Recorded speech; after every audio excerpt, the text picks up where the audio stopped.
Hello, everyone, and welcome to our workshop today on the topic building a supply chain tracker decentralized application on the Concordium blockchain. This will be a very practical workshop where we'll show you step by step how to build this application. But before we start, I would like to wait a couple of more seconds so a couple of more people can join. And of course, we'll kick off the presentation with a little bit of information about us at Ecolens, because we are hosting this workshop and we're delivering this workshop. And of course, we'll also say a couple of words about our partner, Concordium. Let me just wait a couple of more seconds and I'll verify that we are also streaming live.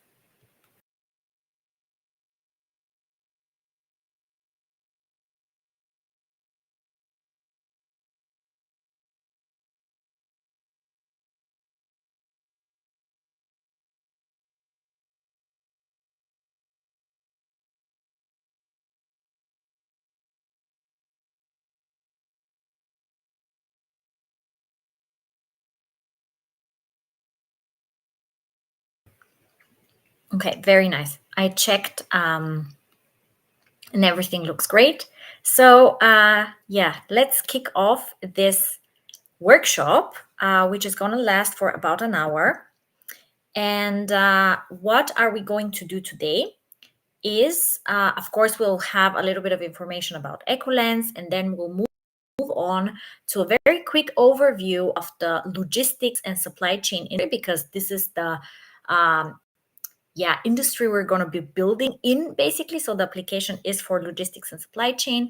Then we're going to have an overview of Concordium, which is the blockchain network that we'll be building the application on. And then we'll be actually building the supply chain tracker app, like in real time, showing you the code line, the line of code, and then showing you how you can build yourself that kind of application. And then, of course, we're going to speak about the very important next step, which is the opportunity for you to quickly actually take advantage of what you're learning today in this workshop and implement it during our Concordium hackathon that is currently ongoing, the ID Connect hackathon. And you can use the knowledge that you're going to acquire today to build a project for this hackathon and win some amazing prizes. But we're going to talk about this a little bit later today. All right, so who is going to participate in this hackathon? This is myself. I am the founder of Ecolens. My name is Maria, and I have a background in financial services. And around 2018, I have joined this blockchain movement in the blockchain industry, consulting banks and financial services institutions about tech topics, but also about blockchain projects. And in 2022, I founded Ecolens with the mission to educate more professionals to start a career in blockchain. And in the past year, we have been very, very focused on including more builders in the space, so educating a lot of developers to join the blockchain space. And my colleague Donatos, who is also here is Donatos. He will be delivering the practical workshop, and he will introduce himself a little bit later today. He's our developer relationship manager at Ecolens, and also a full stack and a blockchain developer. So moving on to say a few words about us at Ecolens and what we do. So we upskill and onboard professionals to work in blockchain, as I mentioned. And the way we do that is through upskilling workshops and educational programs like the one today. We also organize hackathons and bounties and developer challenges where you can build your own project, you can build your own decentralized application, and you can win amazing prizes. And we also do recruitment in the blockchain industry, where we share open job positions with our network of professionals, and they can get their next job in the blockchain industry. We work with the biggest protocols in the space, and we support them to onboard more builders and to, of course, get the best people for their ecosystems. So, without further ado, let's kick it off. Here, I have a quick survey that I would like to have before we kick off, because it's just 2 questions, guys, and please answer them. I will also put them here, so you can just scan this code. It's important for us to understand your understanding of Rust and of the Concordium blockchain before we deliver this workshop, so we know exactly how detailed everything should be for you, and how much explanation you would need in order to proceed with building the application. So I'm gonna leave this for a few seconds, and I'm gonna review the results in a second.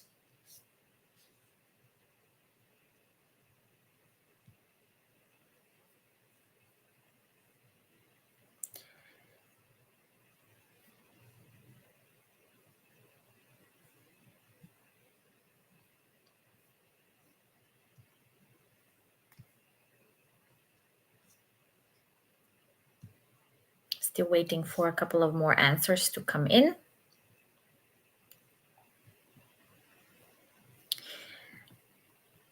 All right. So from the answers that I'm getting, my understanding is that currently the participants are already Rust developers, and some of you already have experience with Concordium, but not all.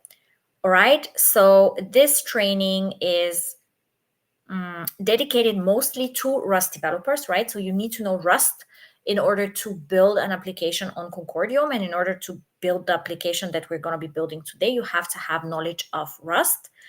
But you don't necessarily have to have knowledge of Concordium. We'll talk about Concordium and show you how everything works in this workshop. All right. So basically, yes, we have, let's say, 50-50 with experience in Concordium, but all of the participants so far have Rust experience, which is really great. Okay, so moving on, thank you for participating. This was very important for us to understand. I would give the word to Donatos, who is our trainer for tonight, and to introduce himself and, of course, kick off this workshop. Donatos, hello.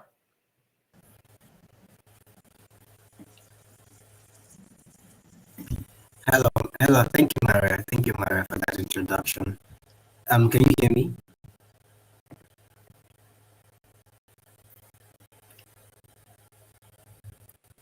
I can hear you. You're breaking up a little bit. You're breaking up a little bit. Maybe you can turn off your camera. Maybe it's gonna be easier.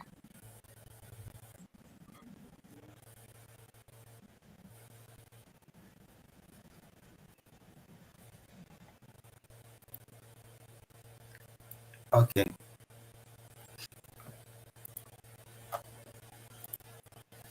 So let's Is it hope better? we Is have my a audio stable better? connection on your end. Yes, your audio is better. All right.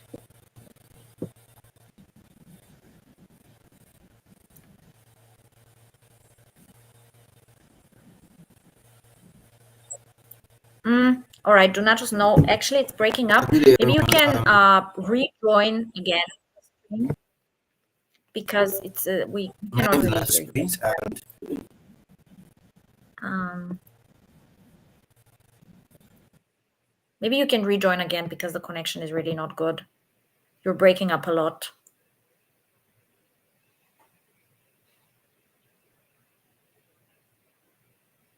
All right. So meanwhile, guys, I see more people joining. Welcome, welcome. Um, What we did so far is to introduce EcoLens, and we're just about to kick off the actual workshop with our trainer introducing himself. And then he's going to speak about the Concordium blockchain that we're building on tonight. And then later, he's going to share with you his screen and also start the coding session. What I also want to inform you about is that everything we do tonight is, of course, recorded. The recording will be provided to everyone, and also we'll have a document that is prepared for you with the actual code that we will be writing and going through. So you can also use the code to build your own application or to build a similar application, right? So you can definitely use the code for your own purposes. And Donatos is joining again. Let's try now the connection. Hello, Donatos. Can you hear us now? Yeah, is my audio better now? Yeah, now it's perfect. Okay, so Okay, I'm I'm gonna leave sorry. you to it. Yeah. All right. Okay, good day everyone. Thank you for joining. I'm sorry about the glitch. Okay, my name is Donato Springs. I am a blockchain developer. Um, I've been building on the blockchain for the past 4 years as an integration engineer, and currently I lead the developer relations here at Ecolance. I have experience building cross-functional applications for consumer products. I was a grand winner at the Polygon Next Startup Prize last year, and I won over 6 hackathons on the EVM team. So basically, that experience about building and participating in hackathons is what we are going to be diving in deep today. In the session today, what we are going to be looking at is building a supply chain tracker, right? A supply chain tracker application. But before we do that, I need us to have an understanding about how the supply chain works and why it is actually a problem, right? Because at every point in time, you've probably bought something from an e-commerce vendor or you purchased a digital product. Um, Everything you did, those process in buying things online, buying things offline, they are part of the supply chain, right? They are fragments of the supply chain. And the problem is that they are not transparent, right? There are a lot of human factors because there are a lot of moving particles that make up the supply chain. So basically, the supply chain management involves is basically the coordination and collaboration of all parties that work together to ensure that they bring the right products in the right time, in the right place, and at the right price to you, the customer, right? So this is basically how the flow works. So as you can see in the diagram, it has to do with the manufacturer that sends the product to the wholesaler, that sends it to the retailer, right? When the retailer buys, then they sell to the consumer, and there is a supplier that supplies the product to the customer. So this flow is basically what we are going to be focusing on because when we introduce the power of blockchain to this management solution, to this supply chain industry, everything becomes transparent. You know who to hold accountable. You will know when the product moves, and that is what we are going to be building. And the blockchain we're going to be leveraging today is the Concordium blockchain. And let me quickly give you an overview of the Concordium blockchain. The Concordium blockchain is a science-based layer one blockchain, right? It's a layer one blockchain, and it requires ID checks to open accounts. So for you to have a wallet, to create an account, it requires an ID verification. Now, here's the important thing because in case you're saying why the blockchain is decentralized, why do I have to submit my ID before I can be able to create an account, create an identity that has to do with my details, my KYC? Why do I have to do that on the blockchain when blockchain is decentralized? Now, Concordium uses something that we call the zero knowledge proof. So they verify your information about your real world identity, but they don't store that information. You have access to that information, right? So they are using what we call a zero knowledge proof, right? So they don't have access to your information. So your information is actually encrypted, but they just need to verify some relevant information that we call the verifiers, right?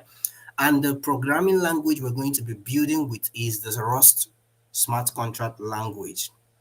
Okay, so this is a basic overview of why we are building the supply chain app on the Concordium blockchain, why Concordium blockchain meets the purpose, right? So we're looking at the real world use case. Why are we choosing to build the solution on Concordium network?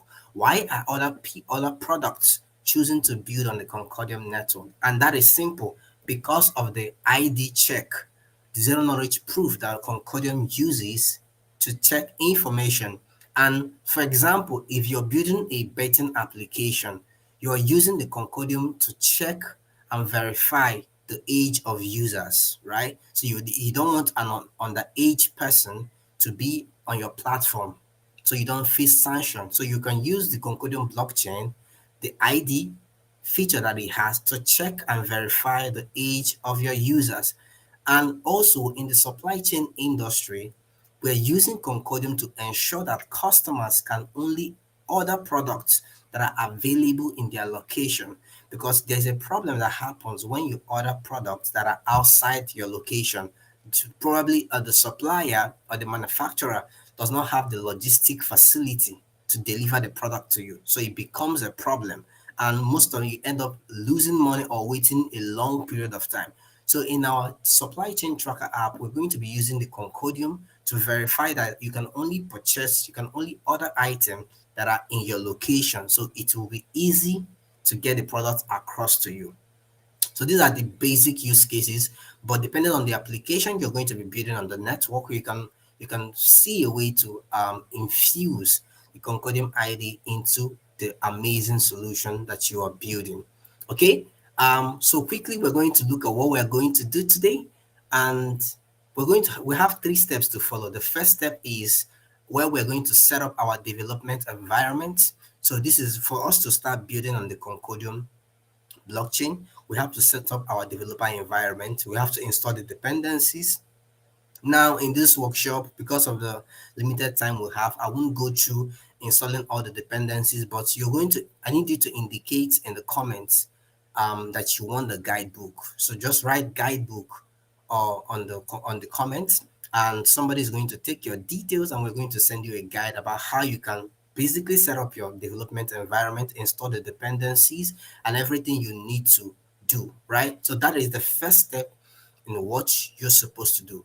The next step is to start writing the smart contract. So in this workshop, we're going to be focusing on 2 things. We're going to be writing the add products, the get all products, and the other products functions. So this will enable us to create a product in the supply chain, and we're also going to run another function to get all the products that exist on the supply chain. And we can also write another function, a write function that will help customers, that they help other products from the supply chain. And finally, the last step we're going to take is to interact with the contracts that we have written. So we're going to be using the Concordium, a tool that Concordium put out for you to easily deploy your contract using the WASM module from your compiler. And we're going to go through all this process in this video, right? So I'm going to switch right now over to my code editor, right? We're going to be using VS Code for this presentation, right? We're going to be using VS Code for this presentation. And remember what I told you, please indicate in the comments, I want the guidebook, so we can send you the guidebook about how to install Concordium on your system, or on your development system. Okay, so that I need you to do that for us, so we can be able to coordinate well. Okay, so I'm basically going to start on the second step. So the first step was all for us to set up our development environment. The next step was for us to start writing the program, the smart contract functions that we're going to be using to interact with our products, right? The next thing would be to start writing it. So I'm going to quickly take us step by step about everything that we need to do, right? So the first thing we have to do is, after you set up your development environment, and you use the Concordium, you use the Concordium template that Concordium provides for you. The first thing you have to do is to import the Concordium STD library that we're going to be working with. And to do that, we're going to just come to the top of our text editor and you write use Concordium STD.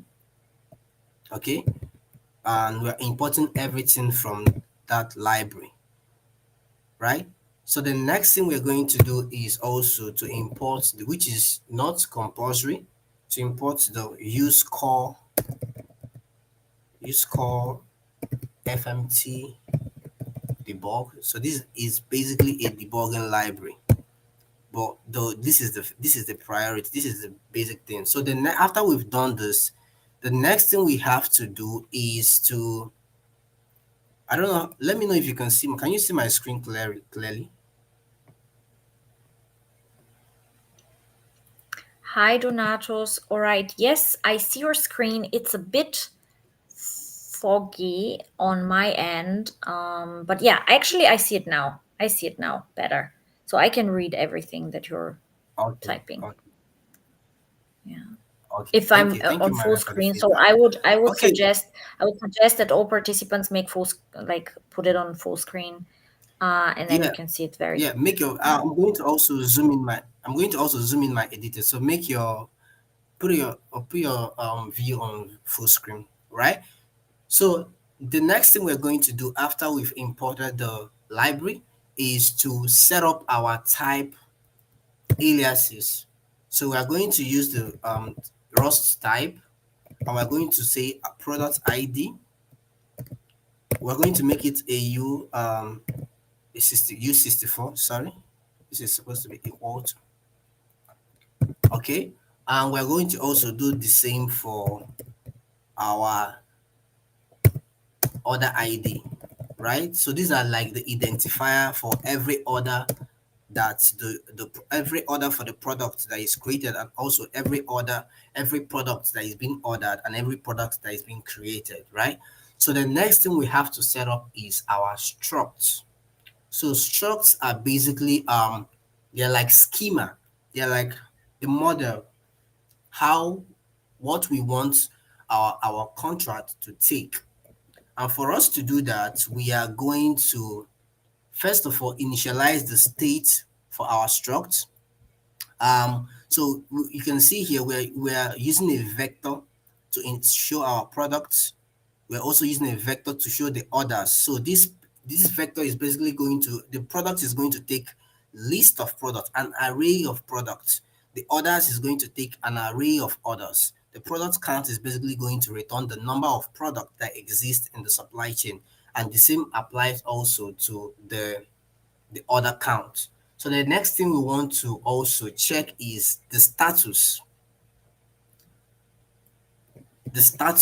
right? So the next thing we want to check also the status. We're also setting a struct to check whether a product is available, has been ordered, has been shipped, has been delivered, or have been cancelled. These are the 5 things that happen on the supply chain. So we are going to simulate that also in our contract. So we are going to create an enum that we're going to call status,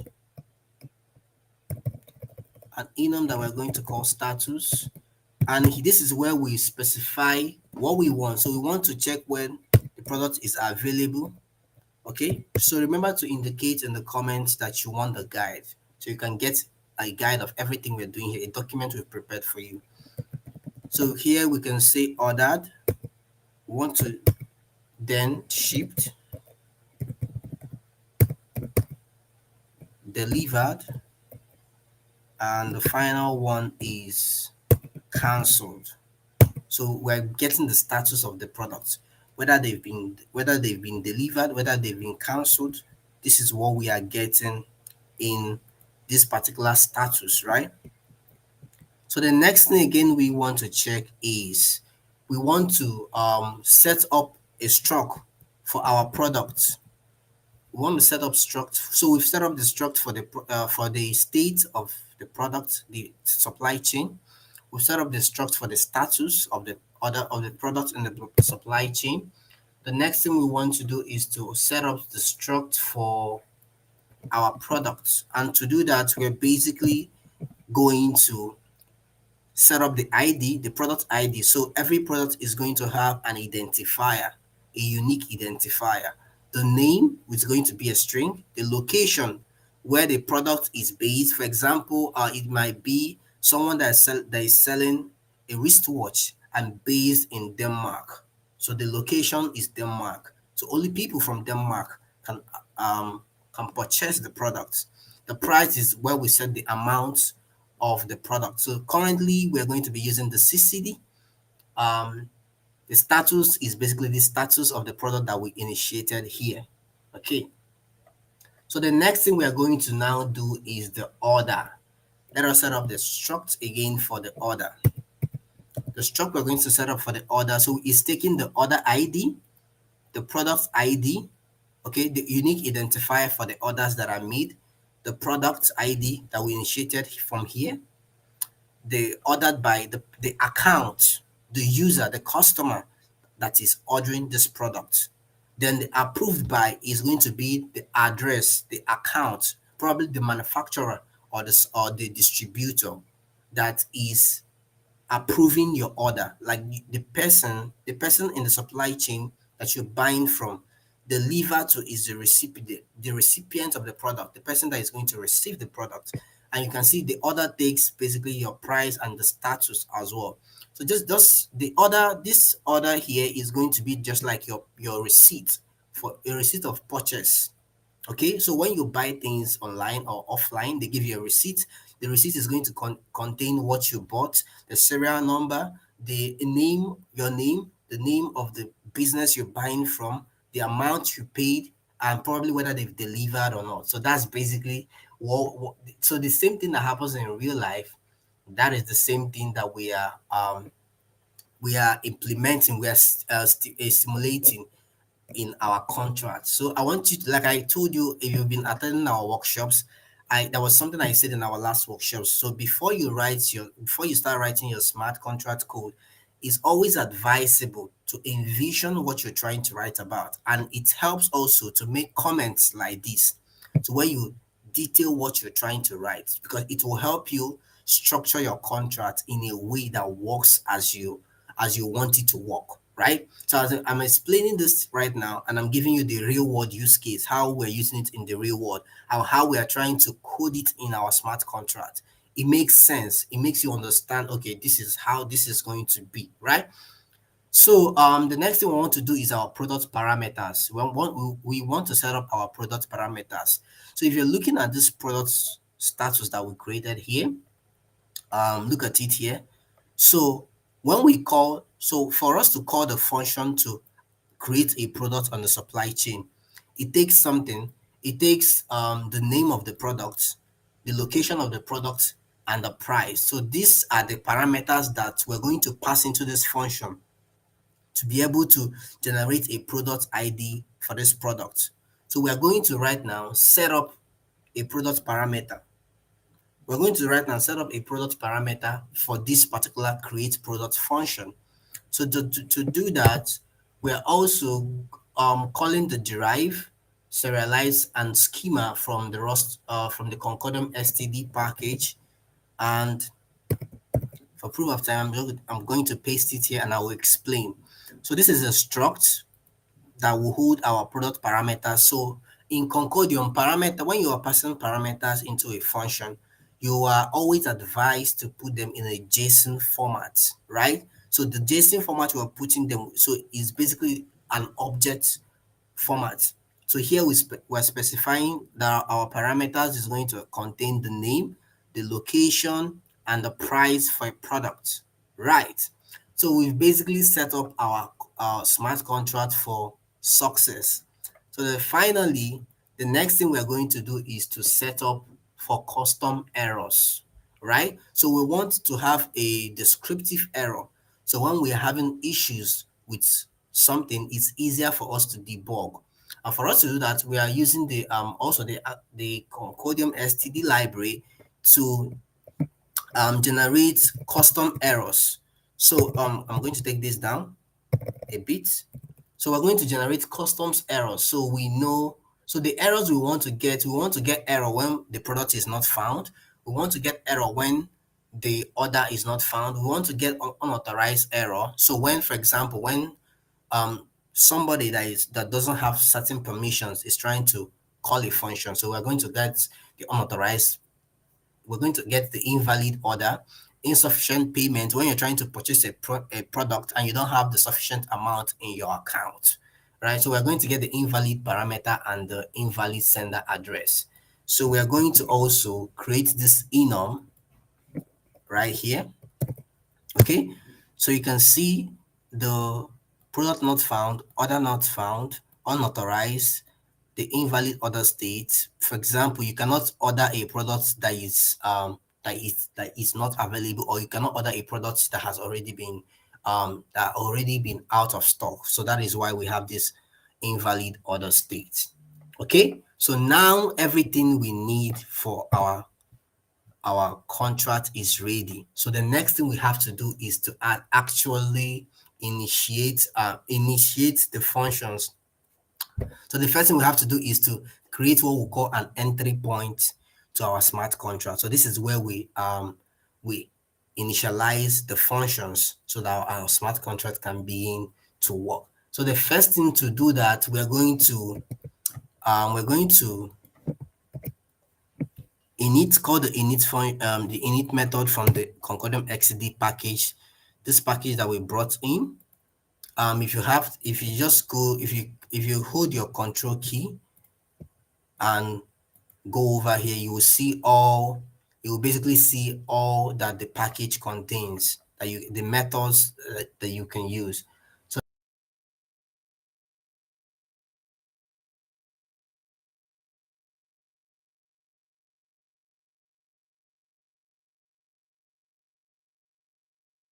So that is our contract earlier on, we initialize our products earlier on in our product state. We initialize the products, orders, product count, and order count. So here we are initializing our contract with an empty state, right? We're initializing our contract with an empty state. Okay, so the next thing we want to do right now, after we're done initializing our contracts, the next thing we want to do, we want to write a function. We want to write a function for we want to write a function to add products to the supply chain, right? So the next thing, so for us to do that, let us start writing the function for the supply chain. For us to do that, we're going to write hash, and we're going to make this a receive. So it's going to receive, and we're going to this is where we are calling the contract that is going to receive, and we're going to call it so you can call it anything you want, but we're going to use supply chain.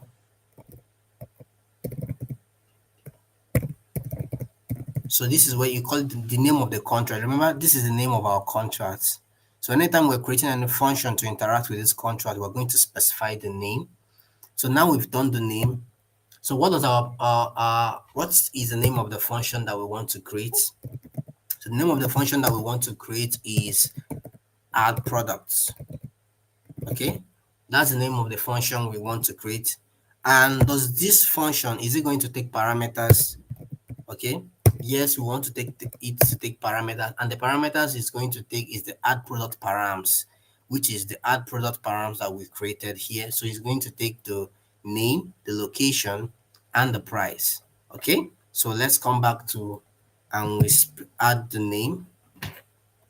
So the name is add products. Be careful about your type or about the naming conventions you use, so you don't run into errors that you cannot explain.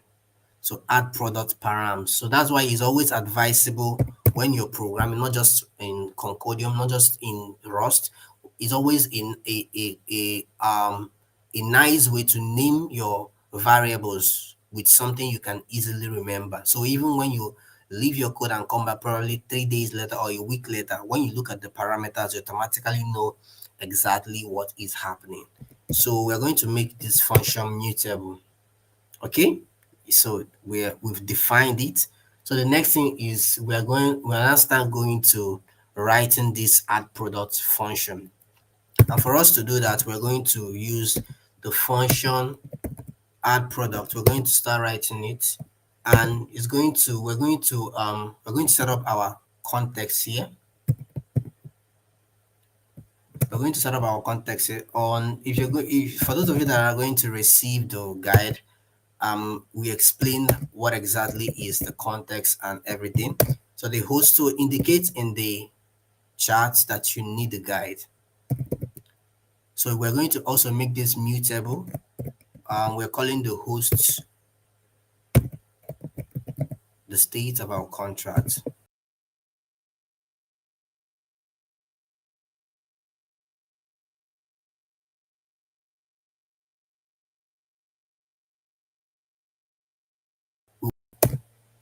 We're going to bring in custom errors. Okay, and now let us define what will happen in this function. So this is first of all we are initiating the receive context for this function, and our results, we're going to get our results here. But in situations where we don't get the required result, the expected result, we want to throw a custom error, and we're going to define the custom error. So the first thing we want to do is to first of all to add a product. You define who do you want to give the authority to add products on the supply chain, because we don't want everybody to have access to add products to the supply chain. We want only verified manufacturers to add products, or we want only audited distributors to be able to sell in the supply chain to increase efficiency and speed of delivery. So we won't give everybody the access to create products, right? So we are also only going to give access to the contract owner, right? If you are the one building this application, you are the owner, like you're the one deploying the contract. So you have to give authorize who to sell on your platform, right? So for us to do that, we're going to ensure that the person trying to call this function is actually the contract owner, right? So to do that, we are going to use the ensure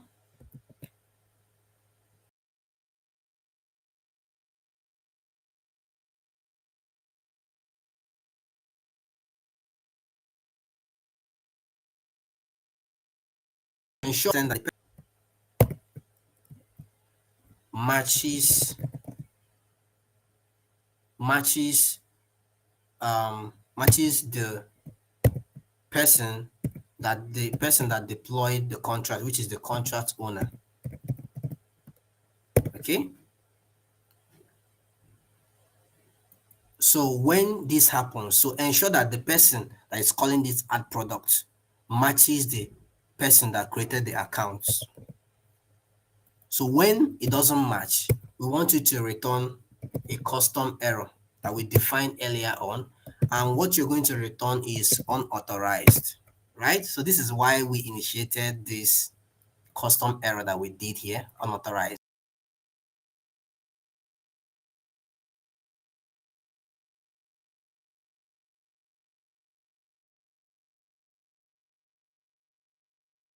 Basically, the supply chain is basically going to give them an error that you are not authorized.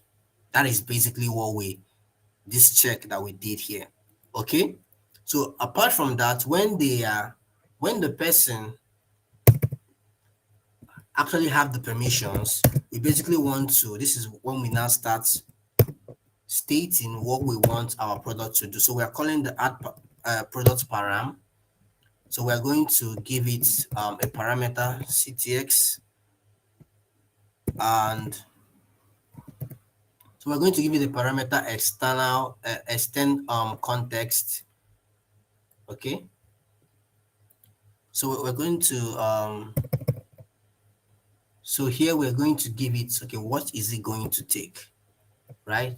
So to do that, we're going to pass in the input parameters for this particular contract. So we're going to pass in the parameters for this particular contract, okay? And so after we've done that, so you can see the parameters we are passing in, the parameter code. So we're mapping, and when we're passing probably an invalid parameter or it does not match the expected parameter, it shows an error, invalid parameter. Okay. Again, we're going to get the state of the contract. So we're going to the mutable reference in the constant and the contract state. And the next thing we want to do is, because we need to get the product ID, so we're going to state dot product count. So we are getting the product count um equals to 1. Okay, so we are let's new product ID. Let the new product ID be state dot product count. Okay, so this is where we are actually getting our product ID. We're initializing our product ID. So that is basically what we are doing in this particular basically what we're doing in this particular line. So the next thing, this is now, so when we've set up how to get our product ID and everything. So let us now initiate using this product struct that we created here. Let us now fill in this detail. Okay, so to do that, we are coming back to our function and we are going to say product let product let product equals to sorry let product equals to product. Okay, and we're going to specify the ID. We want it to be new product ID. The name is going to be the parameter which we brought in the param. So we're going to call it we'll take the name from the params, the name, and we're going to say the location. The location also is going to come from params.location. Okay, the price is going to be from, we're using remember we said that our price would be in CCD, and the status, so this is where from the status struct and we want, so whenever we create a product, it's going to be available. Okay, so now we've done this. The next thing we do is to add this product that we've created to the state. Okay, so to do that, we're going to do state dot products dot push this product that we just created. Okay, and basically do okay.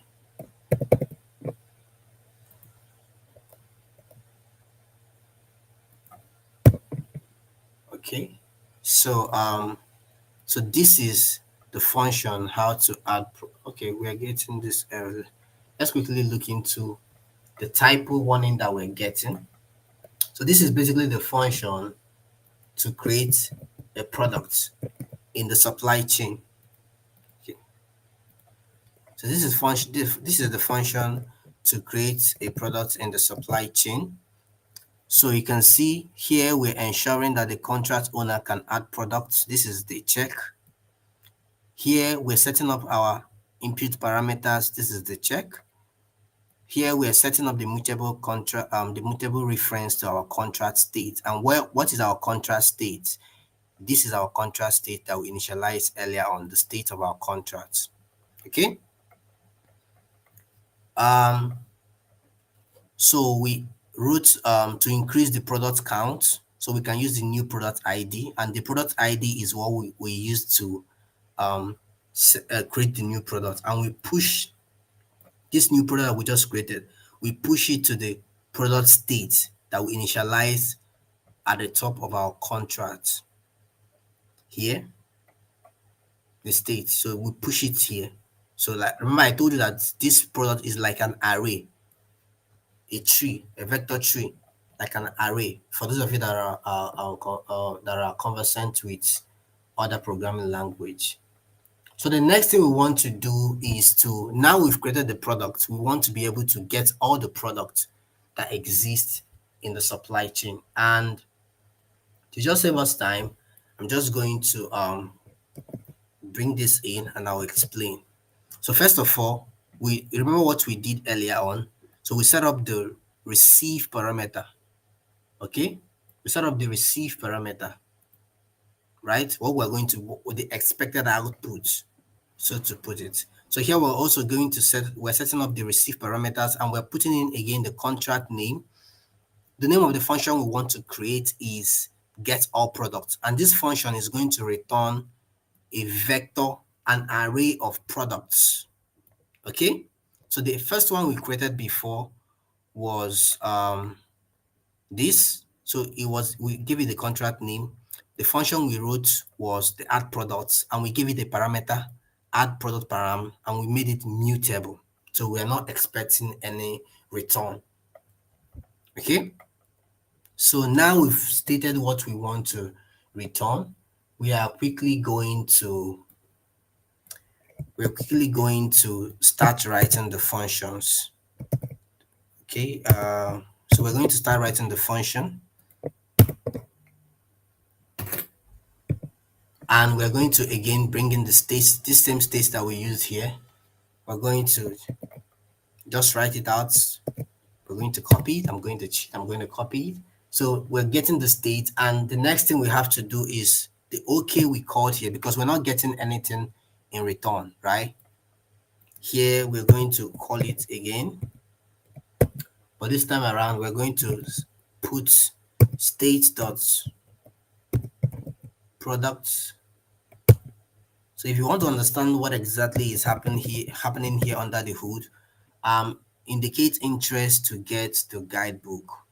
We explained it. So basically what we are doing here, we are returning a clone of the product vector, right? So every product that gets created by the create product is added to the array I told you about, the vector products. So what we are doing here is basically to return a clone of this vector products. Okay, so this is a read only. This get all product is a read only function, so we don't need to modify the state of the contract. So that's why the function is actually very, very short. So basically what we're doing here, we are basically getting everything we have in this clone. So every product that gets created here is being added to the product state. So what we're doing in this get all products is we're basically returning a cloned version of everything that exists in this product state.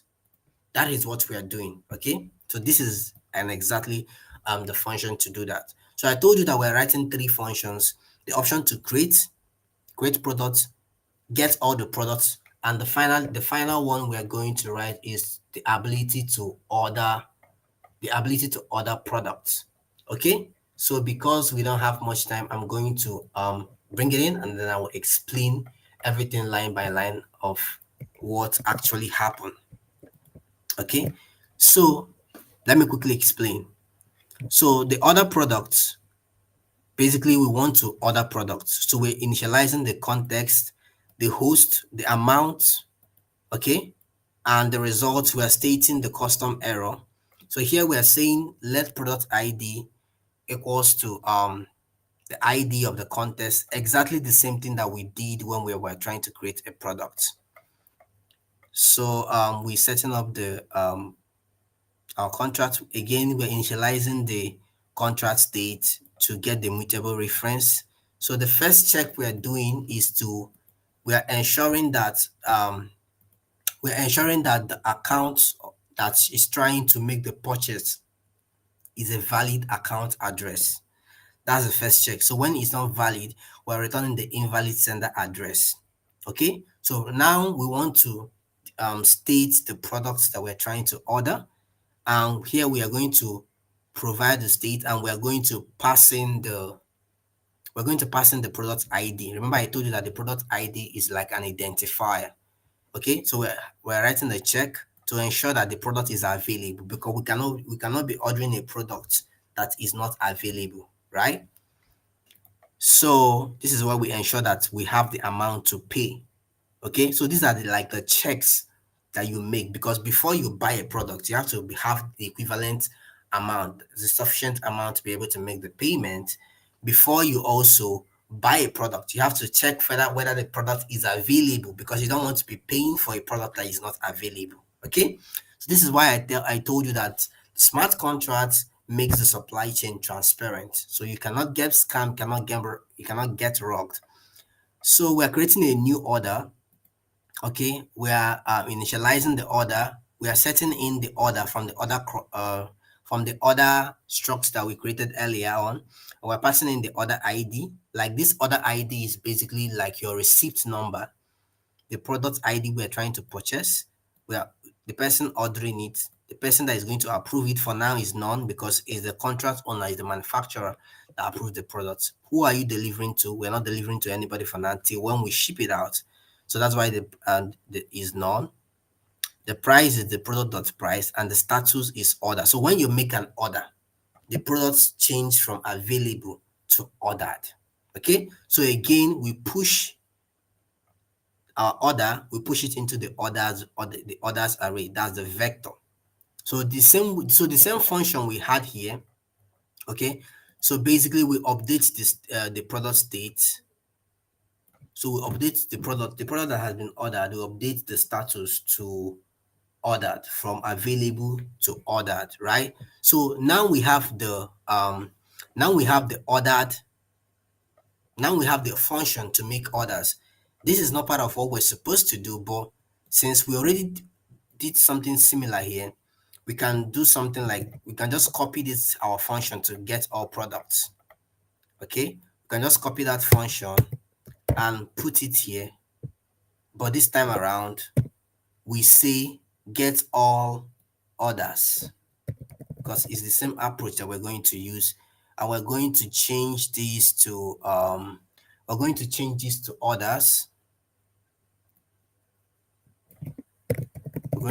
to order, and the same thing happens here. We change it to orders. Okay, so now we're done. The next thing we want to do is, I don't know if you can see my,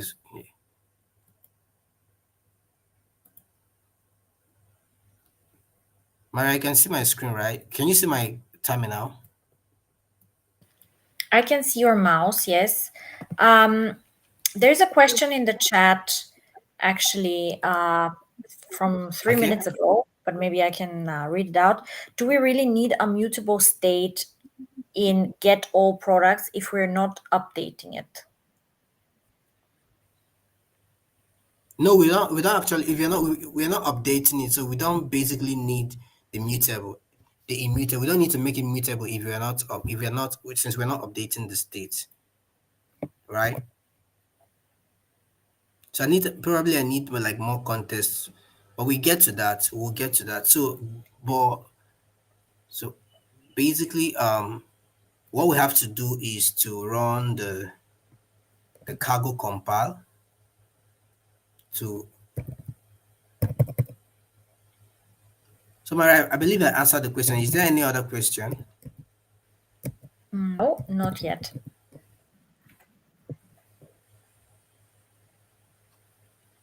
Okay. So I'm trying to, so I can share my terminal.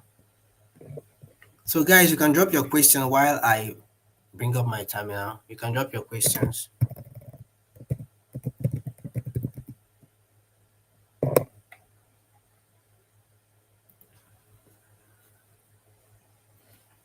Okay, so we can run the cargo build to build up our program.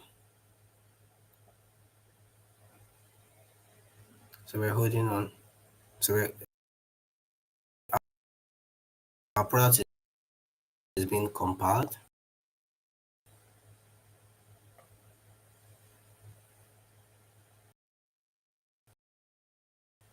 Like I take.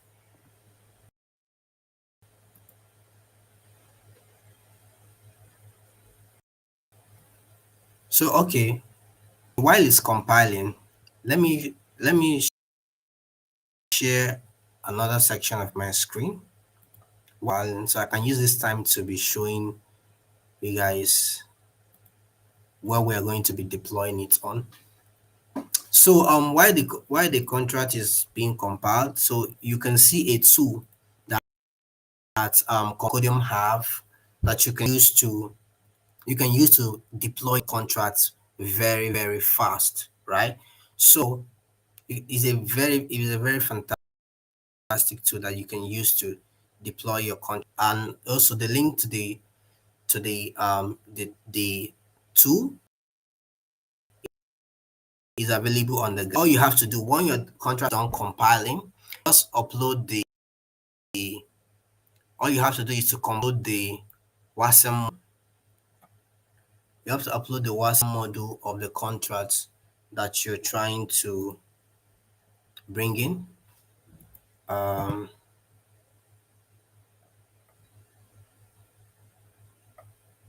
okay, I think it's on the desktop. Okay, the contract. So when you go to your contract, you go to your Dix folder. So this is the WASM module. So our contract is being uploaded. I'm uploading the one I've used before.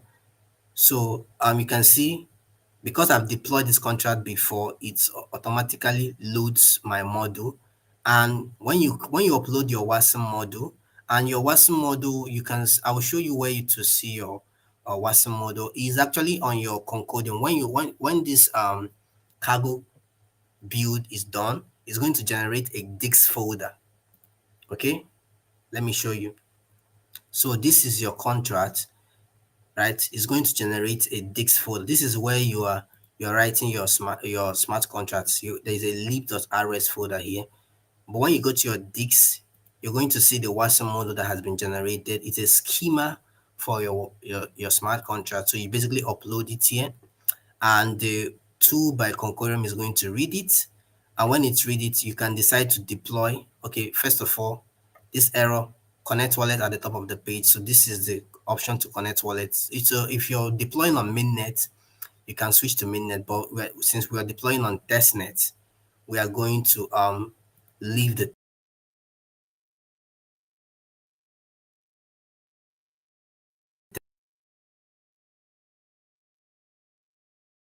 testnet option for connect our wallet. So you can see, but if you're when you're uploading yours, you will see the button to actually deploy the contract. So once you've deployed the contract, it's going to give you your contract index.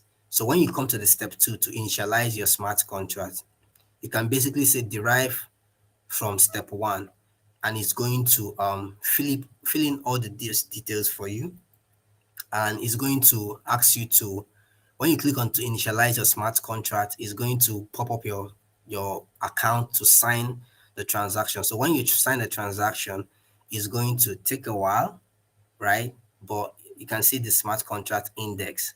So with this smart contract index, this is what you now start. This is how you start to interact. So you can say, so we want to read from the contract. You can say derive from the smart contract index that was generated here. Okay, so you give it some time also to load up. So when you give it some time to load up and you see, okay, it's still loading up. So once it loads up, it's going to the contract index we're going to be seeing here is this same contract index, and it's going to also give us our contract name, and you're going to see all the functions that we just wrote. But ours is still loading up. It hasn't loaded up. Okay, let's try to do it manually. I say one zero zero sorry 10002. I think that is it. So 1002.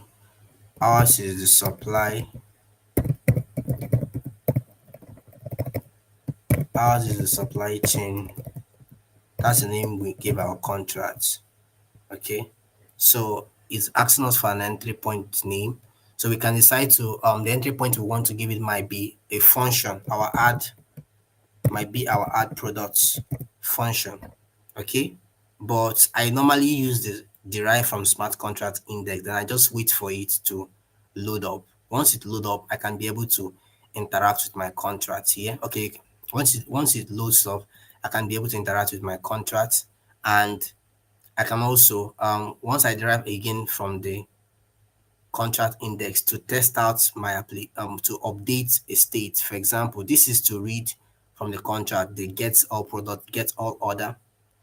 To update, this is where if I want to for me to test the maybe add products, or basically for me to write to the smart contract or to write to the Concordium blockchain, this is like where I go to update it. So this is like the basics about interacting with your blockchain. So you can quickly spin up your smart contract and test it here. When everything is working, you can now start integrating the Concordium ID verifier in your front end. Okay. So that is so um thank you guys for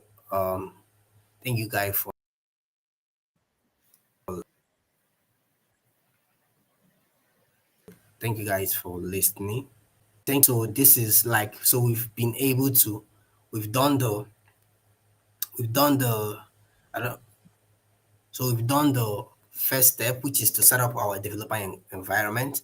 We wrote the smart contract functions to add products, to create all to get all products and to other products. And I just showed you a quick tool that allows you to interact with your smart contract. So Maria, you can so the next step would be, remember I told you earlier on, um when Maria was talking, we talked earlier on that after the overview of after we're done writing our smart contract, we talk about the next step. Now Maria, could you talk about the next step on about our ongoing Concordium hackathon? Yes, of course. So, first of all, thank you, Donatos, for this presentation and this workshop. I think it was extremely valuable, especially like showing step by step everything. And as Donatos mentioned multiple times, we've already prepared a guide for you guys where you can directly copy paste the code and use it for building your application. So if you want the guide, you can comment that you want it and we'll send it to you. And what is the next step with the knowledge that you have acquired today? It is to participate in our hackathon. So we are currently organizing a hackathon together with the Concordium blockchain, and this hackathon is running until the 6th of September. During this hackathon, you can submit your project where you're using the ID Connect function. So, using the Concordium ID in your application. So you could, for example, build a supply chain application, but there are also so many other use cases. So, for example, one of the use cases Donato spoke about is, let's say, building an online casino where you need the ID Connect or the Concordium identity to get to know the or to verify the age of someone, or let's say you could build an online liquor store where you also have to verify that the people are over 18 years old to buy liquor online. So there's so many fun use cases or things or applications that you can build using the Concordium identity. And this hackathon, as I said, the deadline is the 6th of September. You can participate in this hackathon on our website, techfiesta.dev, and I will put the link to the hackathon in the comment section here. So everyone who is interested to participate Just click the link and it will take you to our website where you can directly register for the hackathon and submit your project. So write, let me put a comment here. So just a second. I will need a second to do that.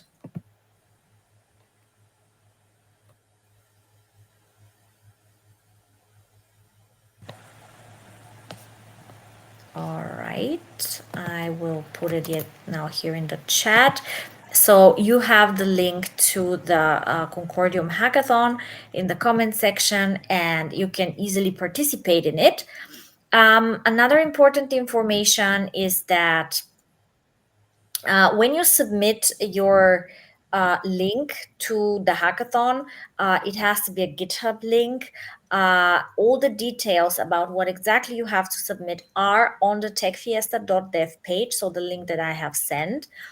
And the submission deadline, as I said, is the 6th of September, after which all the submissions will be reviewed, and together with the Concordium team, there will be a decision who are the winners. The prizes to be won are 2,500 US dollars, and there will be 3 winners of this hackathon that will split this prize.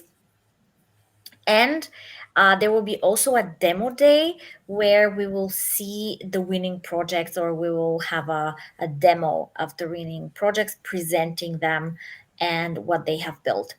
So I'm really looking forward to your submissions, and I hope to see many of you participating in this hackathon. As you can see, there's so many cool things that you can build with the Concordium ID. And yeah, basically the sky's the limit. There are so many ideas and so many things that could be built, and I'm looking forward to seeing your ideas, guys.